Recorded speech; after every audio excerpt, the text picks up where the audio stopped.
Good morning students, कैसे हैं आप लोग। तो आज हम जो शुरू करने वाले हैं, मूल कॉन्सेप्ट शुरू करने वाले हैं। अगर आप 9th 10th 11th 12th इनमें से किसी भी क्लास के स्टूडेंट हैं और आप मूल कॉन्सेप्ट में आपको डिफ़िकल्टी हो रही है तो आप सही जगह पे पहुँचें। पूरी वीडियो देखिए, मूल कॉन्सेप्ट का एक एक कॉन्सेप्ट आपको क्लियर कराया जाएगा और बहुत ज़्यादा न्यूमेरिकल कराए जाएंगे। तो ज़्यादा बातें ना करते हुए आज का लेक्चर शुरू करते हैं।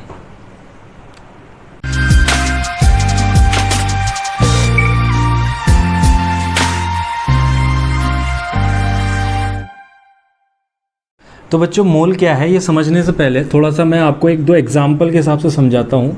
1 डज़न, जैसे ही आपके सामने कोई ये नाम लेता है 1 डज़न, तो एक नंबर आपके दिमाग में स्ट्राइक करता होगा तुरंत। क्या है वो नंबर? वो नंबर है 12, है ना। 1 डज़न का कुछ ऐसा इमेज आपके दिमाग में क्रिएट हो गया है कि जैसे ही कोई 1 डज़न बोलता है आपके दिमाग में एक नंबर स्ट्राइक करता है 12। जैसे ही आपके सामने कोई 1 डिकेड बोलता है, डिकेड में आपको कितने नंबर ध्यान आते हैं? 10। इसी तरीके से अगर कोई आपके सामने एक वर्ड बोलता है 1 सेंचुरी, तो सेंचुरी में कितने होते हैं? सुनते ही आपको क्या याद आता है? 100 याद आता है। इनकी कुछ दिक्कत होती है? कोई दिक्कत नहीं होती। इसी तरीके से आज के बाद अगर कोई आपके सामने 1 मूल बोले तो आपके दिमाग में तुरंत कौन सा नंबर आना चाहिए? 6.023 इंटू 10⁻23। क्लियर है? क्लियर है। 1 डज़न जैसे ही आपके सामने बोला जाता है आपके दिमाग में कौन सा नंबर आता है? 12। 1 डिकेड बोला जाता है तो कितने नंबर आता है? 10। सेंचुरी बोला जाता है तो आपके दिमाग में क्या नंबर आता है? 100। हाफ सेंचुरी बोलूँ तो क्या नंबर आएगा आपके दिमाग में? 50। तो आज के बाद अगर आप साइंस के स्टूडेंट हैं, कोई आपके सामने ये वर्ड बोले 1 मोल, तो आपके दिमाग में क्या नंबर आना चाहिए? 6.023 इंटू 10⁻23। ये नंबर क्या है? ये नंबर एवोगैद्रो का नंबर है। इसको बोलते हैं एवोगैद्रोज नंबर, क्योंकि एवोगैद्रो एक साइंटिस्ट थे जिन्होंने इसकी खोज की थी, तो उनके नाम पर इसका नाम एवोगैद्रोज नंबर पड़ गया। और इसको शॉर्ट में N for number, A for Avogadro, N for number, A for Avogadro. तो जैसे मैं कहूँ कि मेरे पास 1 दर्जन अंडे हैं, 1 डज़न ऑफ एग्स, तो आप कितने बोलोगे? 12 एग्स बोलोगे। मैं आपसे कहूँ कि मेरे पास 1 मोल एग्स हैं, तो आप क्या बोलोगे? 6.023 इंटू 10⁻23 एक्स। कुछ बुक में 6.022 भी लिखा है, कोई दिक्कत नहीं है, 2322 दोनों चलता है, ठीक है। तो मैं कहूँ आपसे 1 मोल बुक्स, तो आप क्या बोलेंगे? 6.023 इंटू 10⁻23। अब मैं बोलूँ आपसे कि 1 मोल एटम्स, तो आप कितना बोलोगे? 6.023 इंटू 10⁻23 एटम्स। मैं कहूँ आपसे 1 मोल मॉलिक्यूल, तो आप ये नंबर लिखकर उसके आगे मॉलिक्यूल लिख देंगे। तो मैं इसके आगे लिख दे रहा हूँ पार्टिकल्स। 1 मोल कोई भी चीज़ हो सकती है। 1 मोल एग्स हो सकते हैं, 1 मोल बनाना हो सकते हैं, 1 मोल एलिफेंट हो सकते हैं, 1 मोल बुक्स हो सकती है, 1 मोल चॉक्स हो सकती है, 1 मोल मोबाइल फ़ोन हो सकते हैं, 1 मोल एटम हो सकते हैं, कुछ भी हो सकते हैं। तो मैंने वर्ड क्या लिख दिया? पार्टिकल्स लिख दिया। अब चूंकि हम केमिस्ट्री पढ़ रहे हैं, केमिस्ट्री के पॉइंट ऑफ व्यू से पढ़ रहे हैं, तो पार्टिकल्स का मतलब यहाँ पर क्या क्या हो गया? हम किस किस से डील करेंगे? पार्टिकल में अगर हम एटम से डील कर रहे हैं तो इतने एटम लिख देंगे, पार्टिकल की जगह पर क्या लिख देंगे? एटम। अगर हम मॉलिक्यूल से डील कर रहे हैं तो हम क्या लिख देंगे? मॉलिक्यूल। और अगर हम आयन से डील कर रहे हैं तो हम उसके आगे क्या लिख देंगे? आयंस लिख देंगे। In case of atom 1 mole is equals to 6.023 into 10⁻23 atoms. In case of molecules 1 mole is equals to 6.023 into 10⁻23 molecules. In case of ions 1 mole is equals to 6.023 into 10⁻23 ions. तो 1 मोल को थोड़ी देर के लिए यहाँ छोड़ देते हैं, वापस आएंगे 1 मोल पर। उससे पहले कुछ बेसिक पढ़ लेते हैं जो कि इंपॉर्टेंट टर्म्स हैं हमारे, जो हमें मूल कॉन्सेप्ट में आगे हेल्प करने वाले हैं। तो हमें क्या पढ़ना है? एटॉमिक मास, मॉलिक्यूलर मास और मोलर मास में डिफरेंस पढ़ना है। ये वर्ड आपको न्यूमेरिकल्स में अक्सर दिखाई देते होंगे, लेकिन इनके बीच का डिफरेंस समझने में किसी किसी को दिक्कत होती है, तो मैं बता देता हूँ। एटॉमिक मास का सिंपल सा मतलब क्या हो गया? Mass of 1 atom. कितने एटम का मास? Mass of 1 atom. Molecular mass का मतलब क्या हो गया बच्चों? Mass of 1 molecule. Very good. Mass of 1 molecule, molecular mass, mass of 1 atom, atomic mass. अब मोलर मास की बात आती है। मोलर, इसमें कौन सा वर्ड आ गया? देखो, मोल आ गया। मोलर वर्ड में कौन सा वर्ड आ गया? मोल आ गया। यानी इसमें क्या ऐड हो जाएगा? मोल ऐड आएगा। तो हम बोलेंगे मास ऑफ 1 मोल एटम्स या फिर मॉलिक्यूल्स कुछ भी हो सकता है। यहाँ से हमें पता लगा मोलर मास कितनी क्वांटिटी के मास को बोलते हैं, 1 मोल। यानी मेरे पास मान लीजिए नाइट्रोजन का एक सिंगल मोल है, नाइट्रोजन का एक सिंगल एटम है, तो इसका मैं मास निकाल दूं, इसका जो मास होगा वो इसका एटॉमिक मास कहलाएगा, इसका एटॉमिक मास कहलाएगा। और नाइट्रोजन के अगर 2 एटम हो तो ये मॉलिक्यूल बन गया, तो ये क्या कहलाएगा, मॉलिक्यूलर मास कहलाएगा नाइट्रोजन का। और इसी तरीके से नाइट्रोजन के इतने सारे एटम हो, बहुत सारे,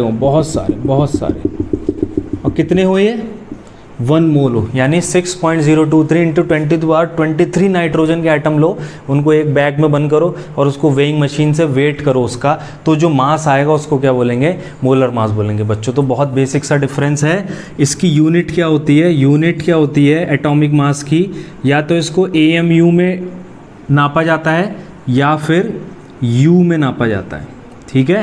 अब आप बोलोगे सर बचपन से मास तो ग्राम में पढ़ते हैं, तो बच्चों ग्राम में भी हम एटॉमिक मास निकाल सकते हैं, लेकिन वो वैल्यू इतनी खतरनाक आएंगी 10 की पावर में और पॉइंट में कि याद करना मुश्किल हो जाएगा। तो सिंप्लीफाई करने के लिए उसको AMU में सिंपल वैल्यूज़ आती हैं, तो याद करना आसान रहता है, AMU या फिर U।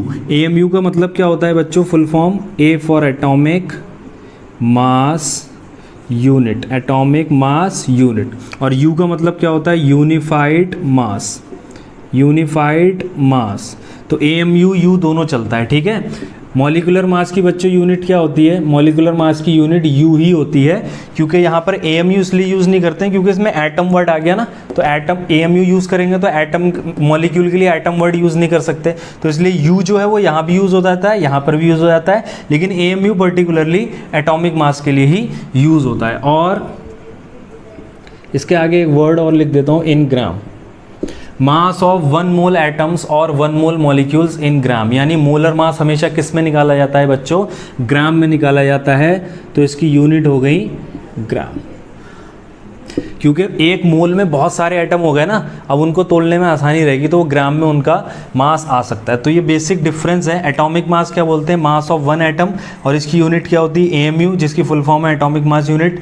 मास ऑफ 1 मॉलिक्यूल को मॉलिकुलर मास बोलते हैं। और मोलर मास क्या होता है, एटम्स, 1 मोल एटम का मास या फिर 1 मोल मॉलिक्यूल का मास। यहाँ से हमें एक चीज़ पता लगी, क्या पता लगी, मोलर मास एटम का भी होता है और मोलर मास मॉलिक्यूल का भी होता है। मोलर मास एक जनरल टर्म है जो एटम के लिए भी यूज़ कर सकते हैं और मॉलिक्यूल के लिए भी यूज़ कर सकते हैं।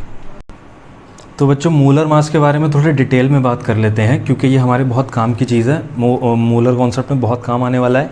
तो मैंने बताया जैसे मोलर वर्ड में मोल आ गया है ना, तो ये 1 मोल का मास है। मोलर मास मतलब 1 मोल का मास, mass of 1 mole particles in ग्राम, लेकिन ग्राम में होता है। मोलर मास हमेशा ग्राम में होता है, याद रखना।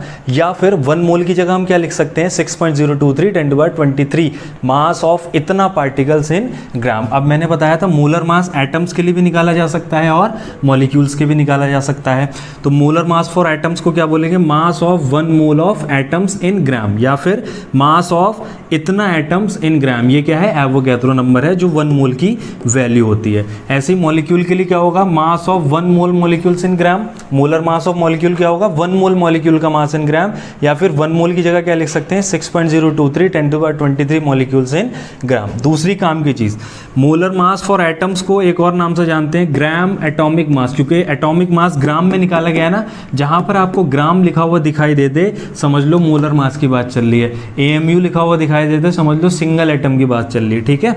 तो gram atomic mass GAM short में बोलते हैं, और ग्राम इसको बोलते हैं ग्राम मॉलिकुलर मास। किसको, मोलर मास ऑफ मॉलिक्यूल्स को ग्राम मॉलिकुलर मास यानी GMM। और दोनों क्योंकि मोलर मास है तो इन दोनों की यूनिट क्या होगी बच्चों, ग्राम होगी। आप इसको जल्दी से नोट कर लीजिए, मैं एक एग्जाम्पल बताता हूँ आपको। तो बच्चों हम इसको एक एग्जाम्पल की हेल्प से समझते हैं। एग्जाम्पल क्या है, मैंने नाइट्रोजन एटम का एग्जाम्पल लिया और एक तरफ नाइट्रोजन के मॉलिक्यूल का एग्जाम्पल लिया। एटम में एटम वाला एग्जाम्पल, मॉलिक्यूल में मॉलिक्यूल वाला एग्जाम्पल। अब नाइट्रोजन का मास आपको न्यूमेरिकल्स में 2 तरीके से लिखा हुआ दिखाई देगा, कहीं पर 14 AMU लिखा हुआ दिखाई देगा और कहीं पर 14 ग्राम। तो ये दोनों की न्यूमेरिकल वैल्यू आप देख सकते हैं सेम है, लेकिन इनकी जो यूनिट है वो अलग अलग है। इसमें यूनिट AMU है और इसमें यूनिट ग्राम है, तो दोनों सेम चीज़ नहीं है बच्चों, यूनिट चेंज होने से पूरा मतलब ही बदल गया। AMU का मतलब क्या है, ये एटॉमिक मास ऑफ नाइट्रोजन है। एटॉमिक मास का मतलब mass of one nitrogen atom. एक सिंगल नाइट्रोजन एटम आपने लिया, उसको उसका वजन किया, उसको तोला, तो वो कितना आया, 14 AMU आया, ठीक है। लेकिन 14 ग्राम का मतलब क्या हुआ, जैसे ग्राम लिखा हुआ दिखाई दिया तो ग्राम में क्या होता है बच्चों, 1 मोल का मास होता है, यानी मोलर मास होता है। तो जैसे आपको ग्राम लिखा हुआ दिखाई दिया तो आपने क्या बोला, मोलर मास ऑफ नाइट्रोजन है ये, यानी मास ऑफ 1 मोल नाइट्रोजन एटम, यानी 1 मोल नाइट्रोजन एटम इकट्ठे किए। कितने 1 मोल में कितने हुए, 6.023 इंटू 10⁻23 एटम्स लिए, उनको तोला तो वो 14 ग्राम निकल कर आया। इसकी यूनिट ग्राम है और उसकी यूनिट AMU है। अब इसका मतलब ये मत समझ लेना कि एटॉमिक मास हमेशा AMU में ही होगा। एटॉमिक मास ग्राम में भी होता है, लेकिन वो बहुत बड़ी वैल्यूज़ होती हैं, मतलब बहुत छोटी वैल्यूज़ होती हैं, 10 की पावर -23 -24 ऐसे आती हैं, तो वो हम यूज़ नहीं कर रहे। लेकिन एटॉमिक मास भी ग्राम में निकल सकता है। अब हम आ जाते हैं मॉलिक्यूल की तरफ। ये नाइट्रोजन का मॉलिक्यूल है, इसका मास आपको 28U या फिर 28 ग्राम, दो तरीके से न्यूमेरिकल में दिखेगा। U क्या होता है, यूनिफाइड मास। इसका मतलब क्या हो गया, ये है मास ऑफ 1 नाइट्रोजन एटम, या फिर इसको बोल सकते हैं मॉलिक्यूलर मास। मॉलिक्यूल का मास है ना, एक मॉलिक्यूल का मास, मॉलिक्यूलर मास ऑफ N2, यानी नाइट्रोजन का जो बच्चों ये मॉलिक्यूल है उसका एक मॉलिक्यूल का मास है। और यहाँ पर क्या मतलब हो गया इसका, 28 ग्राम। ग्राम बेटा किसकी यूनिट है, 1 मोल मास की यूनिट है, यानी मोलर मास की। तो ये क्या हो गया, एक मोल नाइट्रोजन मॉलिक्यूल का मास है, यानी molar mass of nitrogen molecule. इस तरीके से हम इसको समझते हैं। आई होप आपके समझ में आ गया होगा। ऐसे एक और एग्जाम्पल लेते हैं। हमने इस बार ऑक्सीजन का एग्जाम्पल ले लिया। ये ऑक्सीजन एटम है, एटम वाले केस में एटम ले लिया और मॉलिक्यूल वाले केस में मॉलिक्यूल ले लिया। अब ये ऑक्सीजन का एटॉमिक मास आप जानते हैं प्री डिफाइंड है 16 AMU, ये पीरियोडिक टेबल से पता लगा है हमें। और इसका मोलर मास जो है वो 16 ग्राम है। तो 16 AMU और 16 ग्राम में आपने देखा कि सिर्फ यूनिट का डिफरेंस है, वैल्यूज़ क्या है, सेम है। तो क्या मतलब हुआ इसका, 16 AMU मतलब एटॉमिक मास ऑफ ऑक्सीजन की बात चल रही है, यानी एक सिंगल एटम का मास 16 AMU आएगा। और 1 मोल ऑक्सीजन एटम अगर इकट्ठे करके उनको तोलोगे तो उसका मास कितना आएगा, 16 ग्राम आएगा। ऐसी मॉलिक्यूल की बात करें तो ये एक का 16 होता था, दो का क्या हो गया 32 यूनिट एंड 32 ग्राम। यू लिखा हुआ है यानी ये मॉलिक्यूलर मास की बात चल रही है, और ग्राम लिखा हुआ है यानी मोलर मास की बात चल रही है। मोलर का मतलब एक मोल ऑक्सीजन मॉलिक्यूल का मास। मैं आपको एक होमवर्क देता हूँ जो आप खुद से करके देखिएगा तो आपको जल्दी समझ में आएगा। मैं एक वाटर मॉलिक्यूल का एग्जांपल लेता हूँ, मॉलिक्यूल वाले में ही ले रहे हैं एग्जांपल। ये मेरे पास वाटर मॉलिक्यूल है बच्चों, इसकी दो न्यूमेरिकल वैल्यू आपको न्यूमेरिकल्स में क्वेश्चन में लिखी हुई दिखाई देंगी। एक तो 18U लिखा हुआ दिखाई देगा और 18 ग्राम। तो आप मुझे बताइए कि ये 18U और 18 ग्राम में क्या डिफरेंस है, खुद से ट्राई कीजिएगा। तो बच्चों इसके बाद आपको कुछ इंपॉर्टेंट मॉलिक्यूलर मासेस जो हैं या एटॉमिक मासेस यानी मोलर मासेस कुल मिला के वो आपको याद करने होंगे। स्क्रीन पर आपको कुछ लिस्ट दिखाई दे रही है, ये एटॉमिक मासेस यानी मोलर मासेस हैं, ये आपको याद करने। और अगर आपको सारे मासेस याद नहीं हो पा रहे तो कोई दिक्कत नहीं, एग्ज़ाम में ज़्यादातर दे रखे होते हैं। अब हम आते हैं अपने नेक्स्ट टॉपिक की तरफ। तो बच्चों अब हम सीखेंगे मॉलिक्यूलर मास, किसी भी मॉलिक्यूल का मॉलिक्यूलर मास कैसे कैलकुलेट किया जाता है। मॉलिक्यूलर मास दिमाग में रखिएगा, एक मॉलिक्यूल का मास एक मोल का नहीं निकाल रहे हैं, एक मोल में मोलर मास वर्ड यूज़ होता है, ठीक है। तो सबसे पहले हम H2O का निकालते हैं। तो मॉलिक्यूलर मास क्या होता है, जितने भी एटम प्रेजेंट हैं उन सबके मास को ऐड कर दो तो मॉलिक्यूल का मास आ जाएगा। क्या कहा मैंने, जितने भी एटम प्रेजेंट हैं एक मॉलिक्यूल में उन सबके मास को ऐड कर दो, क्या आ जाएगा, मॉलिक्यूलर मास आ जाएगा। जैसे बच्चों कितने हाइड्रोजन प्रेजेंट हैं, 2 हाइड्रोजन, और एक हाइड्रोजन का मास कितना होता है बच्चों, 1 होता है। प्लस ऑक्सीजन कितने प्रेजेंट है, 1, और ऑक्सीजन का मास कितना होता है, 16। समझ गए। 2 से मल्टीप्लाई क्यों किया बच्चों, क्योंकि 2 हाइड्रोजन प्रेजेंट है। एक हाइड्रोजन का मास 1 होता है तो 2 हाइड्रोजन का मास क्या होगा बच्चों, 2 × 1। इन दोनों को आप ऐड कर दीजिए, 2 + 16 यानी क्या होगा 18। अब आई बात यूनिट की, बताओ ग्राम लिखूँ या यू लिखूँ या AMU लिखूँ, बताओ। AMU नहीं लिख सकते क्योंकि वो एटॉमिक मास की है और ये मॉलिक्यूल है। ग्राम नहीं लिख सकते, ग्राम किसकी यूनिट है, मोलर मास की। हम क्या निकाल रहे हैं यहाँ पर, मॉलिक्यूलर मास, तो इसकी यूनिट क्या लिखी जाएगी बच्चों, U लिखी जाएगी। समझ गए। दूसरा एग्जाम्पल है H2SO4 H2SO4, तो क्या होगा, 2 हाइड्रोजन है बच्चों और 1 हाइड्रोजन का मास क्या होता है, 1 होता है। जहाँ कहीं भी मल्टीप्लाई कर रहे हो तो ब्रैकेट ज़रूर लगा देना वरना गलत हो जाएगा। प्लस सल्फ़र आ गया, सल्फ़र का मास कितना होता है बच्चों, 32। अब 4 ऑक्सीजन है, 4 ऑक्सीजन और 1 ऑक्सीजन का मास कितना होता है, 16। मल्टीप्लाई वाला साइन आ गया तो मैंने क्या लगा दिया, ब्रैकेट लगा दिया। पहले मल्टीप्लाई वाले सॉल्व कर लो, 2 1 ज़ा 2 प्लस 32 प्लस 16 4 ज़ा 64 और इसको अगर आप कैलकुलेट करेंगे 98। बच्चों यूनिट क्या लिखूं, यू लिखूंगा, ठीक है। इस तरीके से एक आध मैं और बता देता हूं आपको, बाकी खुद करने। ये वाला सबसे इंपॉर्टेंट है, ये वाला समझ लो, MgSO4.7H2, ठीक है। MgSO4 में मैग्नीशियम का मास कितना हो गया बच्चों, 24 प्लस इस सल्फेट का आप अलग अलग भी निकाल सकते हैं, मैं एक साथ निकाल दे रहा हूँ, 96 होता है। आप ऐसे थोड़ी बातें याद रखोगे ना तो जल्दी हो जाएगा, टाइम बचेगा आपका, ठीक है। प्लस सल्फेट का मास पूरे का कितना रख दिया मैंने, 96। मैग्नीशियम का मास कितना रख दिया, 24। अब बताओ 7 H2 हैं, कितने H2 हैं, 7 H2 और 1 H2O का मास मुझे याद है कितना होता है, 18 होता है। तो ये याद रखना है बच्चों। कुछ बच्चे क्या करते हैं, यहाँ पर डॉट लगा हुआ है ना, MgSO4.7H2, तो इस डॉट को मैथ्स वाला डॉट समझ के मल्टीप्लाई कर देते हैं मास। दोबारा से सुनो, इस वाले डॉट को मैथमेटिक्स वाला डॉट समझते हैं और मैथमेटिक्स में डॉट का मतलब होता है मल्टीप्लिकेशन। तो मैंने इस 7 को इस 96 से मल्टीप्लाई नहीं करा है, देखो मैंने क्या करा है, प्लस करा है ना। तो मल्टीप्लाई मत करना बेटा, सारे एटम्स का मास आपस में जुड़ेगा। 7 को 18 से मल्टीप्लाई करा है क्योंकि वाटर 7 बार प्रेजेंट है, तो 7 × 18 कर दिया। वाटर का मॉलिक्यूलर मास कितना होता है, इतना होता है। इसको आप कैलकुलेट कर लेंगे, जो भी वैल्यू आएगी उसको क्या लिख देंगे, यू लिख देंगे। नेक्स्ट हमारा जो एग्जाम्पल है, नेक्स्ट हमारा एग्जाम्पल है ये K4FeCN6 का, K4FeCN6। तो ये ब्रैकेट देख के ज़्यादा घबराने की ज़रूरत नहीं है, वैल्यू वैसे ही निकाली जाएगी जैसे निकाली जाती है। पोटेशियम बच्चों कितने हैं, 4 हैं और एक पोटेशियम का मास हमें पता है 39, ये एग्जाम में दिया होगा आपको। प्लस अब आयरन का मल्टीप्लाई नहीं करना है बेटा, है ना, ब्रैकेट लगाया तो मल्टीप्लाई नहीं करना है, ऐड ही करना है हर बार, चाहे कुछ भी बना हो। आयरन का मास होता है बच्चों 56 प्लस 6 साइनाइड प्रेजेंट है, ये CN6 प्रेजेंट है तो 6 से मल्टीप्लाई कर दो और अंदर कार्बन और नाइट्रोजन है। कार्बन का मास बच्चों कितना होता है, 12 और नाइट्रोजन का मास कितना होता है, 14 होता है। ये समझ में आया। 6 CN थे ना तो 6 से मल्टीप्लाई करा ब्रैकेट के बाहर और कार्बन कितने हैं, 12, कार्बन का मास 12 और नाइट्रोजन का मास 14। कार्बन और नाइट्रोजन का मास आपस में जुड़ेगा और इस पूरे को 6 से मल्टीप्लाई करेंगे क्योंकि ये पूरा 6 बार प्रेजेंट है। जैसे पोटेशियम 4 बार प्रेजेंट था तो 4 से मल्टीप्लाई कर दिया, है ना। तो ये जो भी वैल्यू आएगी ये हो जाएगा 12 प्लस 24 26, 26 × 6 ये आ गया, प्लस 56 प्लस जो भी ये वैल्यू आएगी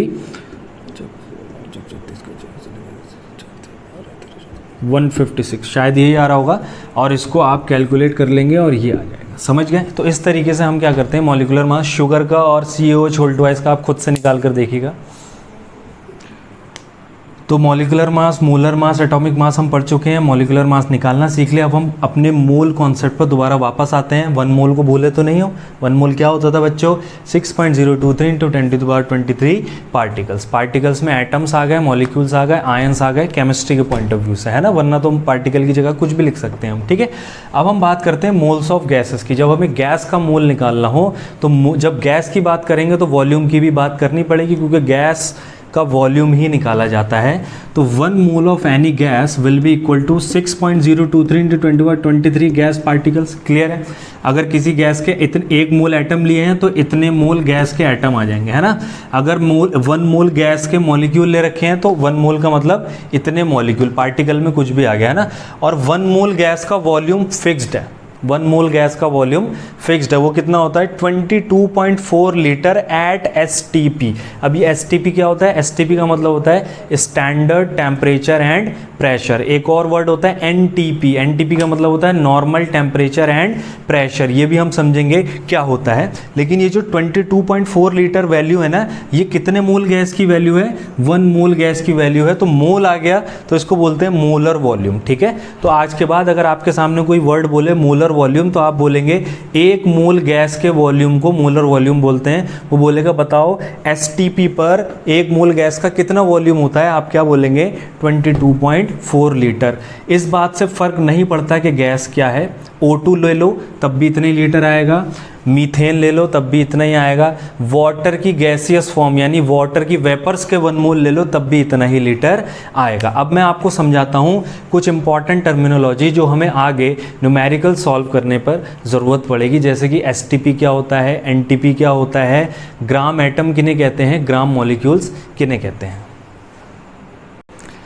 सबसे पहला जो आज हमारा टर्म है वो है एसटीपी और एनटीपी कंडीशंस। ये अगर आपने न्यूमेरिकल लगाए होंगे आज से पहले तो ये हर न्यूमेरिकल में अगर वॉल्यूम की बात चल रही होगी तो ये कहीं ना कहीं आपने सुना होगा।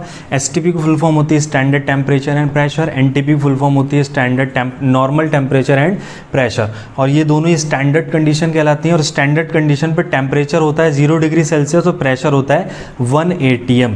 एनटीपी पर कहीं कहीं 20 डिग्री सेल्सियस भी लिया जाता है, लेकिन अभी हम जनरली दोनों को सेम मान ले रहे हैं। ज़्यादा जब तक पर्टिकुलरली क्वेश्चन में मेंशन ना किया जाए टेम्परेचर अलग से, आप 0 डिग्री सेल्सियस ही मान लेंगे। और एसटीपी एनटीपी पर एक मोल गैस का वॉल्यूम हमेशा कितना लिया जाता है 22.4 लीटर। कहीं पर भी आपको लिख दिया जाए कि एसटीपी पर गैस का वॉल्यूम है, एनटीपी पर गैस का वॉल्यूम है, तो 1 मोल के लिए हमेशा कितना मान लोगे 22.4 लीटर। याद रखना 1 मोल के लिए ही मानना है, अगर 2 मोल के लिए मानना है तो इसका डबल कर देंगे।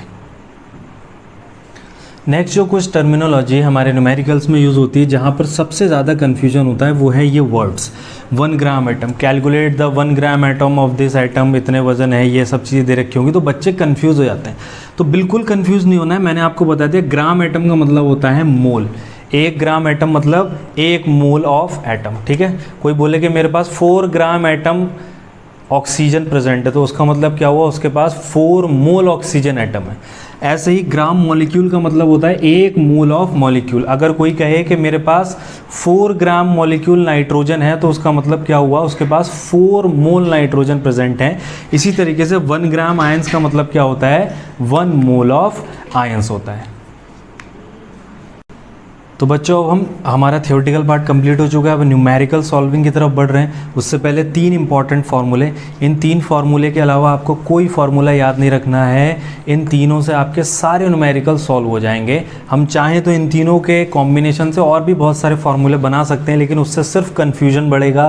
3 बेसिक फार्मूले याद कर लीजिए, सारे न्यूमेरिकल सॉल्व हो जाएंगे, ईजी लेवल के हो चाहे हायर लेवल के हो। वो 3 फार्मूले क्या हैं, सबसे पहला होता है moles is equals to given mass in gram upon molar mass, ठीक है। जो भी मास आपको क्वेश्चन में दे रखा हो वो ग्राम में होना चाहिए, अगर ग्राम में नहीं है तो आप उसको कन्वर्ट करेंगे। सबसे पहली गलती यही होती है, मास किलोग्राम में दे दिया जाता है, बच्चे उसको किलोग्राम में रख के ही सॉल्व कर देते हैं, गलत हो जाता है। ग्राम में कन्वर्ट कीजिए अपॉन मोलर मास। आपको पता है मोलर मास एटम्स के लिए भी यूज़ होता है और मॉलिक्यूल्स के लिए भी यूज़ होता है, तो वो अपनी जैसा क्वेश्चन होगा उस हिसाब से सॉल्व कर लेंगे हम। मोलर गिवन मास को स्मॉल m से डिनोट करते हैं, मोलर मास को मैं mm से डिनोट कर रहा हूँ, मोलर मास, ठीक है। दूसरा जो मोल्स का फॉर्मूला है वो है number of particles given upon Avogadro's number, यानी नंबर ऑफ पार्टिकल यानी नंबर ऑफ एटम्स दे रखे होंगे, नंबर ऑफ मॉलिक्यूल्स दे रखे होंगे, वो ऊपर लिख देंगे और नीचे एवोगैड्रोस नंबर। एवोगैड्रो नंबर क्या होता है 6.023 इंटू 10⁻23 को ही एवोगैड्रोस नंबर बोलते हैं। नंबर ऑफ पार्टिकल्स का सिंबल होता है कैपिटल N, एवोगैड्रोस का सिंबल होता है Na, ठीक है। और लास्ट वाला जो है हमारा मोल्स, जो गैसेस के लिए जनरली लगता है, given volume in litre upon 22.4 litre. याद रखिए नीचे वाली जो स्टैंडर्ड वैल्यू अभी हमने पढ़ी थी एट एसटीपी पर, वो लीटर में है, तो ऊपर वाली वैल्यू भी क्या होनी चाहिए, लीटर में होनी चाहिए, जैसे यहाँ पर भी ऊपर वाली वैल्यू ग्राम में होनी चाहिए। ये 3 फार्मूले सारे न्यूमेरिकल सॉल्व कर देंगे। आइए अब न्यूमेरिकल सॉल्विंग की तरफ चलते हैं।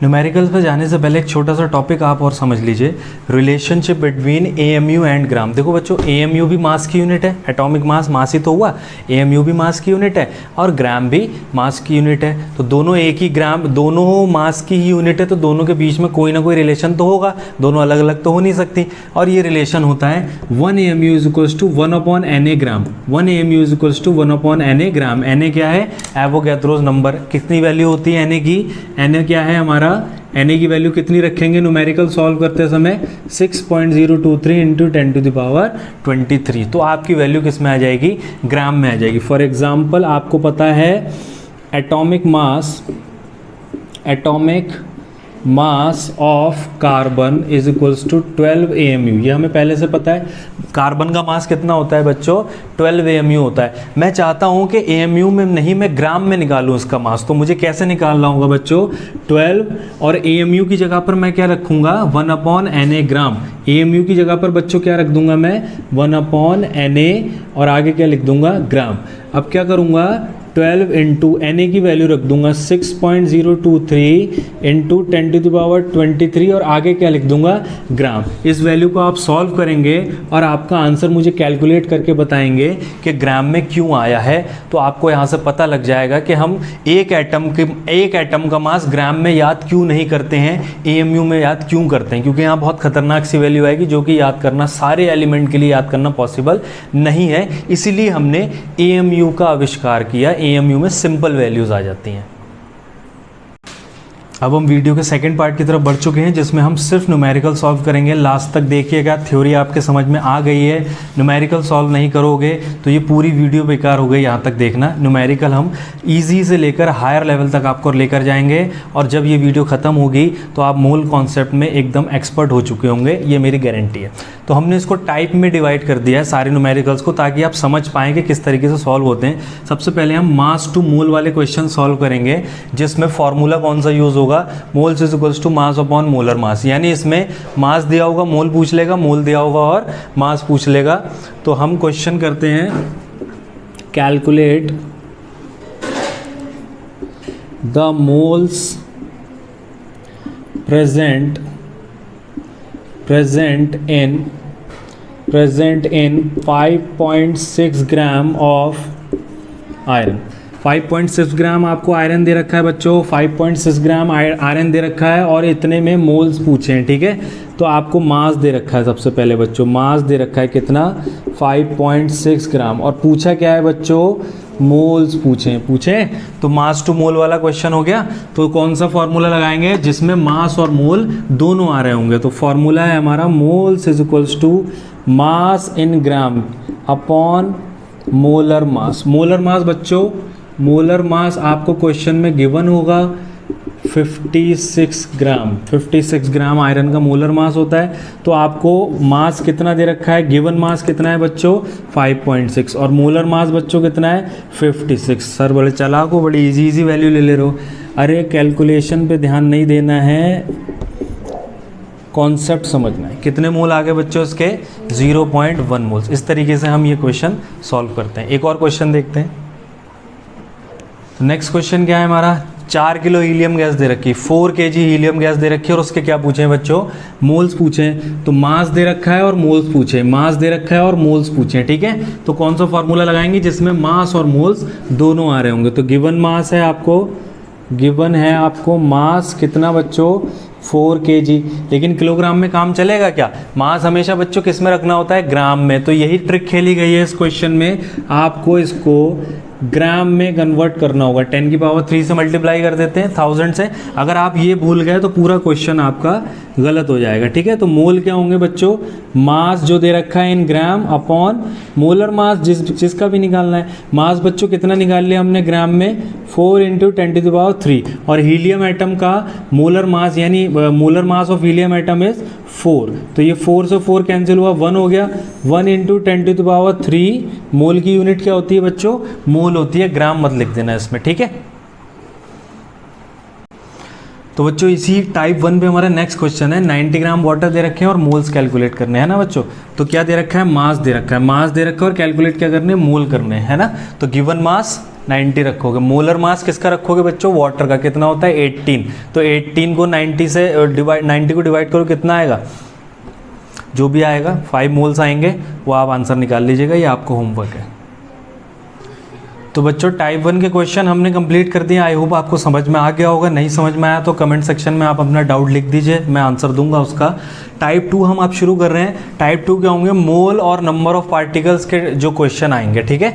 यानी ऐसे मोल दे रखे होंगे, नंबर ऑफ पार्टिकल पूछेंगे, नंबर ऑफ पार्टिकल दे रखे होंगे, मोल्स पूछेंगे। तो इसके लिए हमारे पास एक ही फॉर्मूला है, mole is equals to number of particle upon Avogadro number, जो हमारा दूसरा फॉर्मूला था। तो इन दोनों में से कुछ भी आ सकता है, मोल दे के पार्टिकल पूछ सकते हैं, पार्टिकल देकर मोल पूछ सकते हैं, और पार्टिकल का मतलब आप जानते हैं, एटम है तो एटम रखोगे, मॉलिक्यूल है तो मॉलिक्यूल रखोगे। जैसे कि एक क्वेश्चन कर देते हैं हम, 5 मोल्स ऑफ वाटर दे रखे हैं, calculate number of molecules of H2। Water molecule कितने होंगे, कितने में, 5 मोल में। तो बच्चों क्या दे रखा है हमें, क्या दे रखा है बच्चों, मोल्स दे रखे हैं, कितने, 5 मोल। और पूछा क्या है आपसे, number of molecules, number of molecules. Particle की जगह पर अब बच्चों क्या ले लेंगे, मॉलिक्यूल ले लेंगे। मोल दे रखा है, नंबर ऑफ पार्टिकल पूछे हैं, तो कौन सा फॉर्मूला लगाओगे, ये वाला फॉर्मूला लगाओगे, moles is equals to number of, particle की जगह पर अब क्या लिख देंगे, मॉलिक्यूल्स, क्योंकि हम क्या कैलकुलेट कर रहे हैं, मॉलिक्यूल्स कैलकुलेट कर रहे हैं, ठीक है।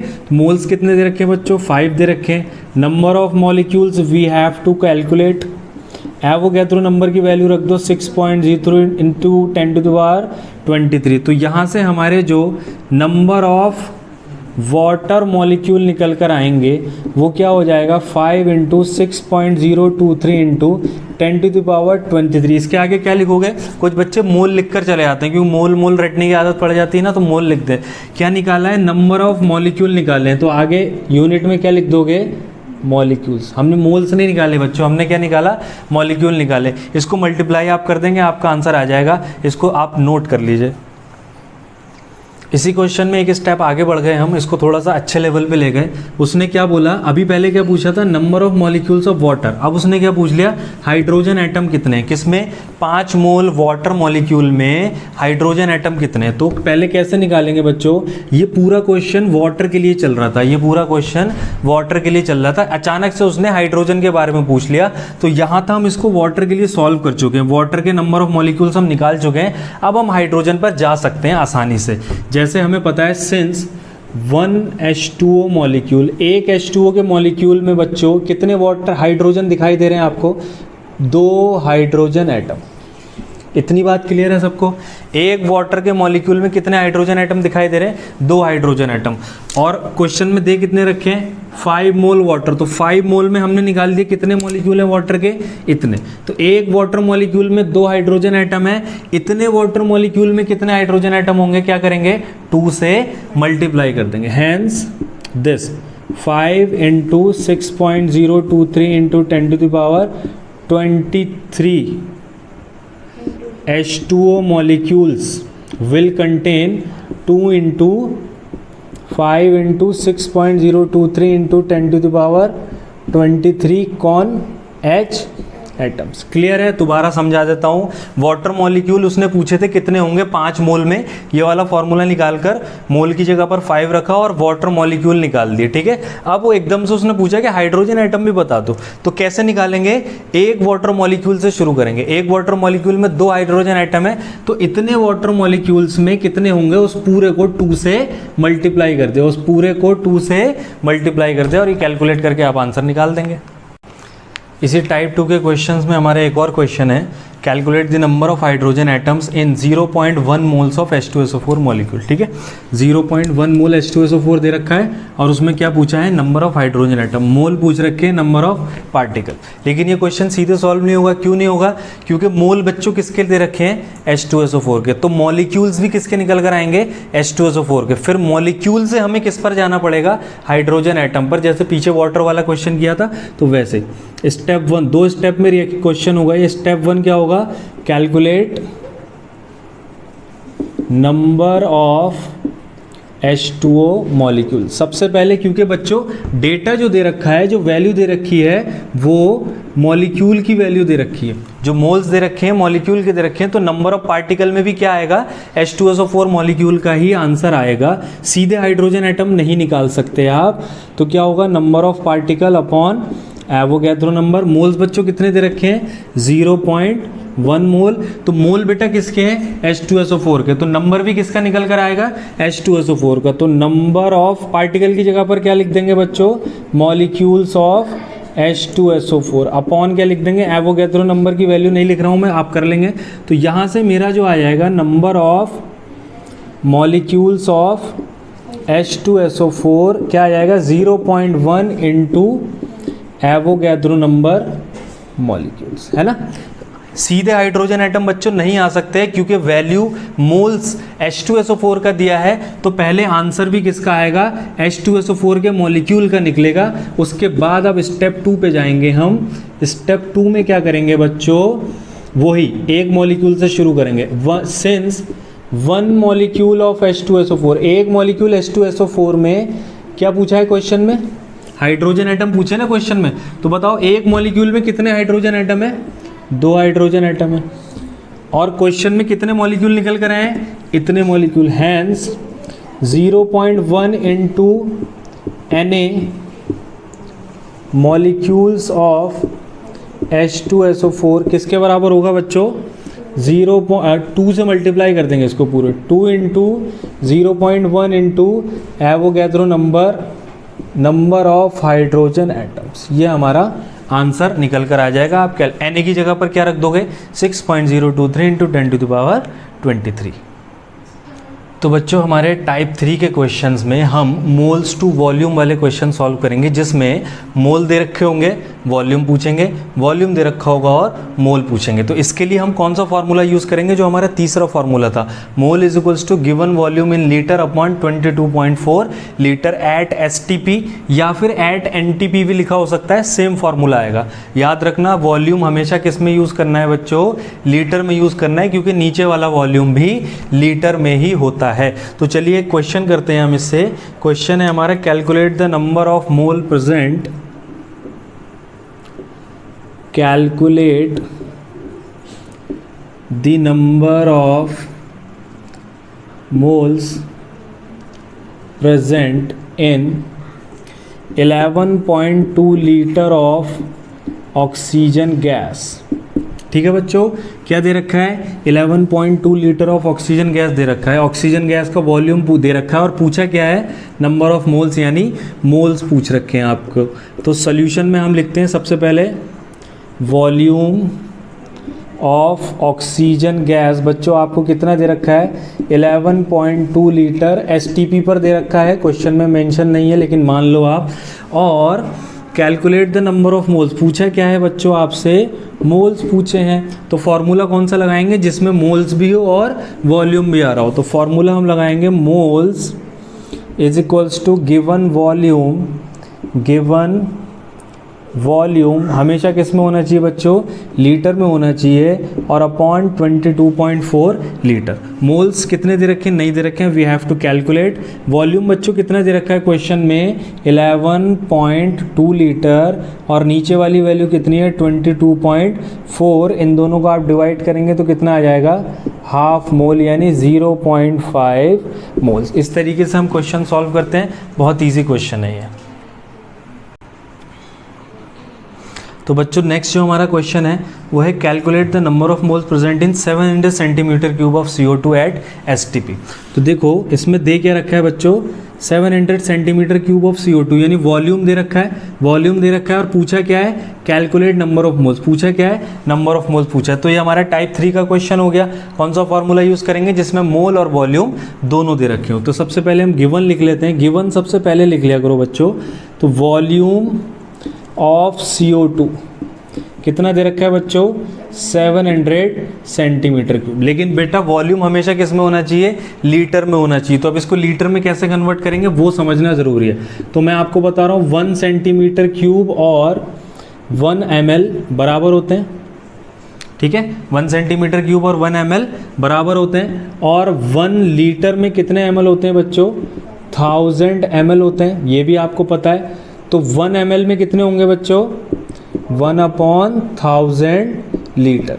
यानी किसी भी चीज़ को अगर आपको ml से लीटर में कन्वर्ट करना हो तो किस नंबर से डिवाइड कर देंगे, 1000 से डिवाइड करेंगे। तो आइए इसको पहले लीटर में कन्वर्ट कर लें, क्योंकि फॉर्मूले में जो वॉल्यूम है हमेशा किस में रखा जाएगा, लीटर में रखा जाएगा। इस क्वेश्चन की यही ट्रिक है कि लीटर में नहीं है ये, और ये गलती नहीं करनी है, कन्वर्ट करना है, ठीक है। 700 बच्चों 7 सेंटीमीटर क्यूब की जगह पर मैं क्या लिख सकता हूँ, 700 ml, क्योंकि सेंटीमीटर क्यूब और ml बराबर होते हैं। अब ml को मेरे को किस में कन्वर्ट करना है, लीटर में। तो मैं किससे डिवाइड कर दूंगा इसको बच्चों, 1000 से डिवाइड कर दूंगा, तो ये आ जाएगा मेरा 0.7 लीटर वॉल्यूम आ गया। और मुझे बताना क्या है बच्चों, मुझे इसमें कैलकुलेट क्या करने हैं, moles of CO2 gas calculate करने हैं। तो मोल्स वाला फॉर्मूला लगा देंगे, बहुत आसान है। Moles is equals to given volume in litre upon 22.4 litre at STP। तो STP तो क्वेश्चन में दे ही रखा है। गिवन वॉल्यूम बच्चों कितना है, 0.7 लीटर अपॉन 22.4। जो भी आप इसको कैलकुलेट करेंगे आपका आंसर मोल्स में आ जाएगा। तो बच्चों आज का ये लेक्चर काफ़ी लंबा हो गया, तो इसको हम यहीं पर रोकते हैं। अगर आप 9th और 10th के स्टूडेंट हैं तो आप ये फर्स्ट पार्ट देखकर आपका काम चल जाएगा, लेकिन अगर आप 11th और 12th के स्टूडेंट हैं तो आप सेकंड पार्ट इस वीडियो का ज़रूर देखेंगे, क्योंकि आपके मतलब के क्वेश्चंस अब अच्छे लेवल के सेकंड पार्ट में शुरू होंगे। तो अगर आप 9th-10th के स्टूडेंट हैं तो आप सेकंड पार्ट देखना चाहें तो देख सकते हैं, लेकिन 10th, 11th और 12th के अगर आप स्टूडेंट हैं तो सेकंड पार्ट ज़रूर देखिएगा।